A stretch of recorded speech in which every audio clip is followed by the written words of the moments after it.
This is my Volvo 240 wagon. I bought this probably a few years ago. It's a 1989. It started out its life as an NA. It doesn't have a degradable wiring harness, which is a huge issue with these old Volvos. So I just want to make this video, general overview of this rig before I fucking start just randomly working on it. The end goal with this is to take it to Alaska. We'll see how that goes. Anyways, I picked it up in Edmonton and it was not running very well. I took it for a test drive. Every 20 minutes it would warm up and then it would just shut down. A common problem, fuel pumps. There's a fuel pump in the tank and then there's one underneath the car.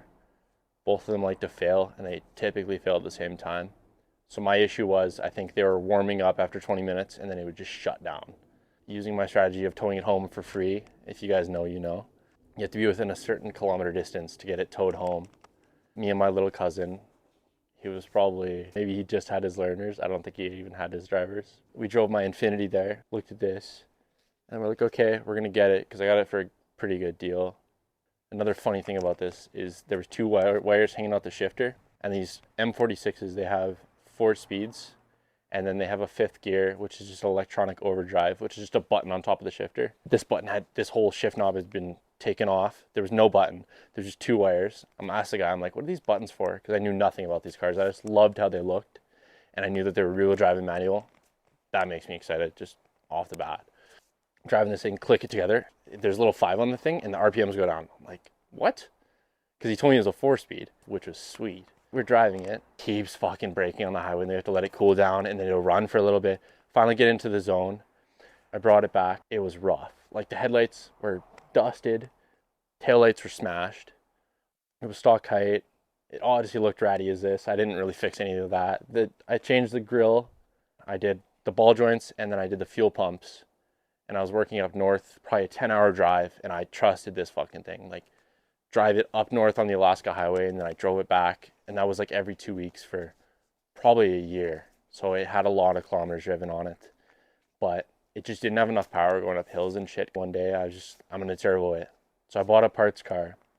It was an 80s Volvo 240 turbo. So then I got it shipped here, got it super cheap. Like, I'm not complaining. It had some cool wheels on it. So I was like, okay, I'm gonna put the wheels on, throw all the turbo shit on it, like the turbo, the exhaust, the injectors. I'm gonna use all that. But it got here barely running, and then I looked and the turbo was welded to the exhaust manifold. The exhaust was welded to the turbo, and the exhaust was haggard as all hell. So I ended up just scrapping that completely. I took the wheels off it, I put them on here. I didn't really love the look, so then I sold those and I got rid of the parts car, and I was like, okay, well, what am I gonna do now? Facebook Marketplace, and there was a 940 turbo that was running, driving, and it had 160,000 kilometers. If you know these cars, like, they go up to over 500. 160K, I was like, okay, I gotta get this. And it was pretty good price because somebody had hit a pole with it. You know, there's sippy poo. Lube up the bronchioles. So I ended up in this driveway. Landlord was not happy about this, but I pulled the motor in that one and then I swapped it into here, which led to a lot of complications. So on the forums and everything I read, I was like, okay, it's an easy, they're like, oh yeah, plug and play swap. Like, it's better than just plustining because this motor was tired and it has a high compression, so you can't run a lot of boost. And there's a lot of, you have to drill your fucking oil pan, which I did not want to get into all that. So I was like, okay, I'll just swap a turbo motor in here. It'll hold more power. And it's a 92, so it has the bigger rods. So I got around, swapped that thing in, and did all my timing belt, did all that. Run the 940. Turbo motor, everything was good. Pulled the motor on here and then got rid of the 240 motor. But when I took the motor of the 940, I didn't know all the things I had to do to it, which was I had to take off like the whole oil chain assembly. Like, there's a cover behind your timing belt, so I had to take all that off. And then I had to pull the oil pump up while I removed the intermediate shaft, which was sketchy because 940s, they have, like, on the head, they mount the distributor, where the 240s, they'll have one like on the block. Like, there's your valve cover, your head, and then the distributor goes on the side and it gets ran by the intermediate shaft, where like a 940 would have it ran by the cam. Like, the back of the cam has a little dent in it, which essentially just runs the distributor. I don't overly know how distributors work, but I got this to work. swap that shaft, and then I had to do a couple other things like motor mounts and everything. Luckily, all the blocks are the same.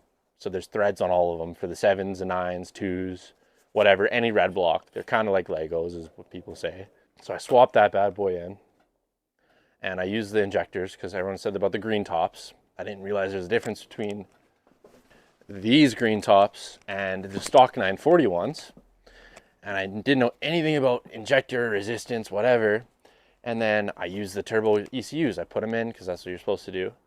And I keep trying to start it up, and it just would not start no matter what I did. After all like the modifications I had to make to coolant sensors different, there's a bunch of sensors different. I wired in the 940 fans, blah, blah, blah.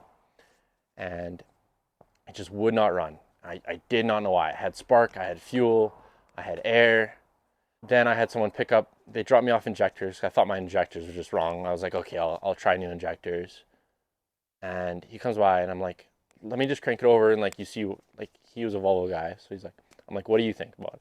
He's like, oh, it's definitely running rich. So then long story short, I figured out that the injectors I had used that came out of the 940, in the 940, they're connected to a resistor, which is basically just this pack that adds resistance in line with your injector so that there's enough resistance for the ECU to properly manage your injector system.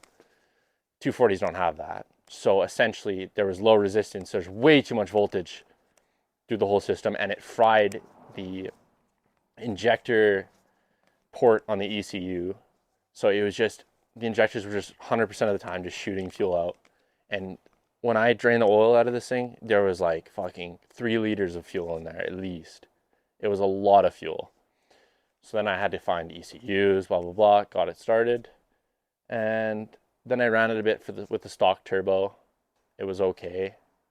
The exhaust was haggard. I wanted more power out of it.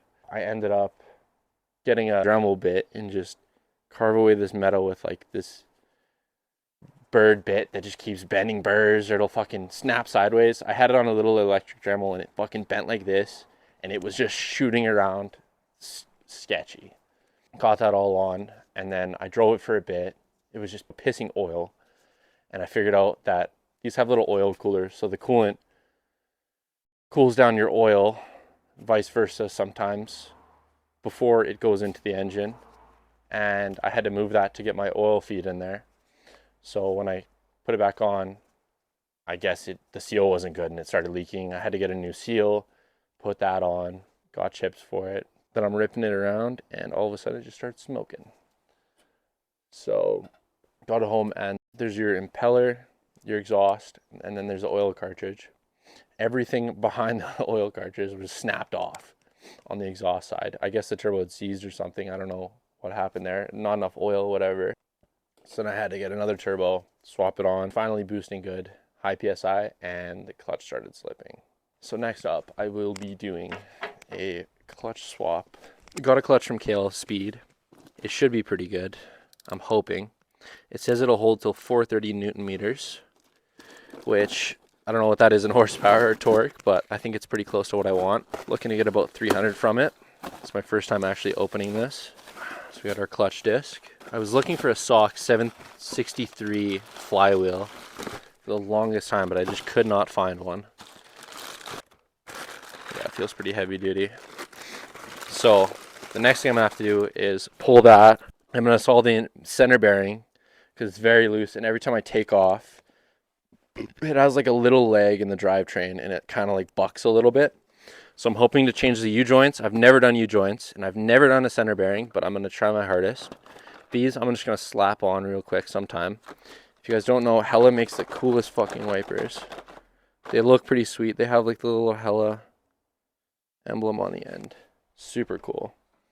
And they work very good. Obviously, it's not just for looks. Hella stuff is just elite. So here's the 240.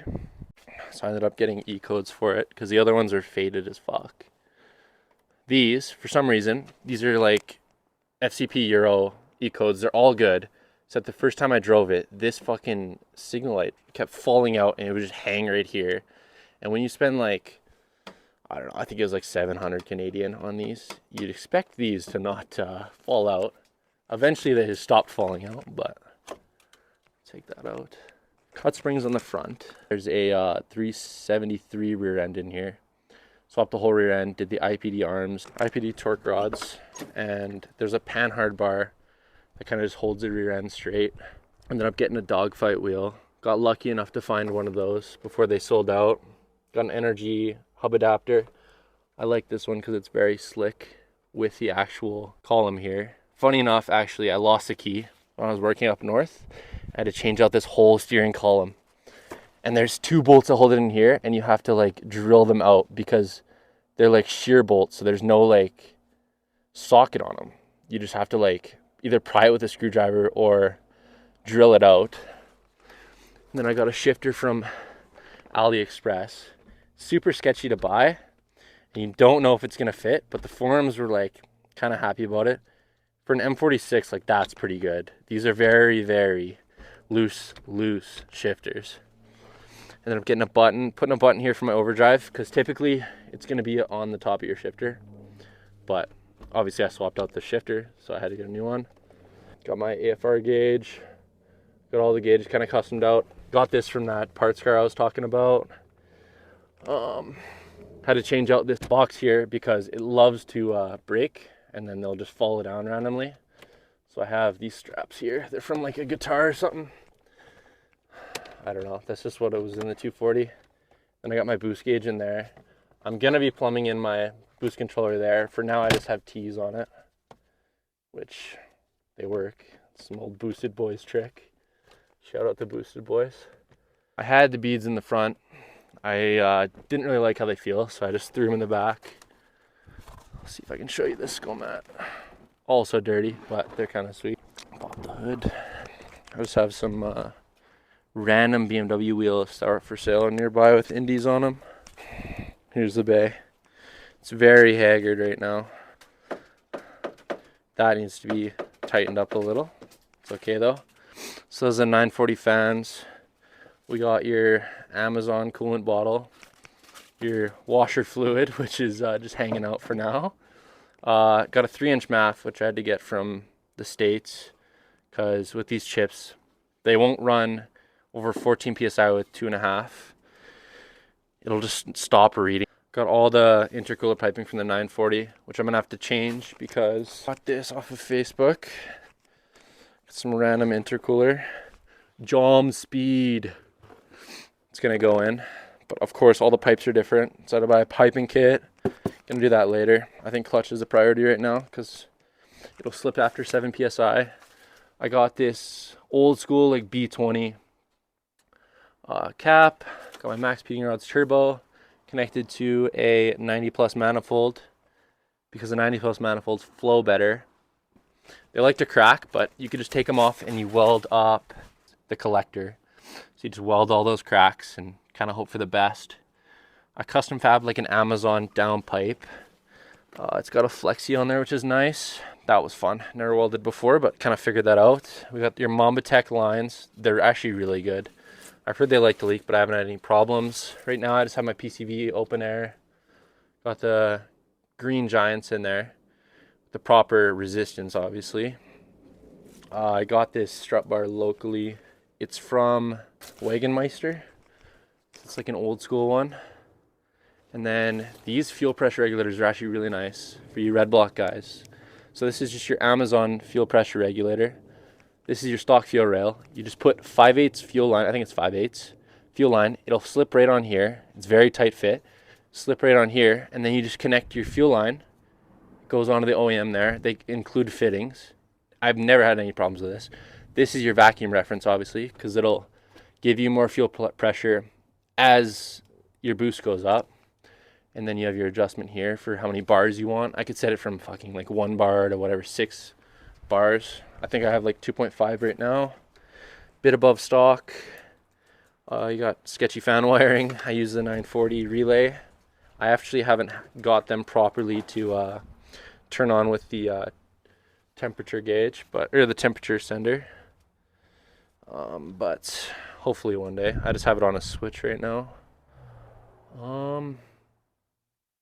That's about it.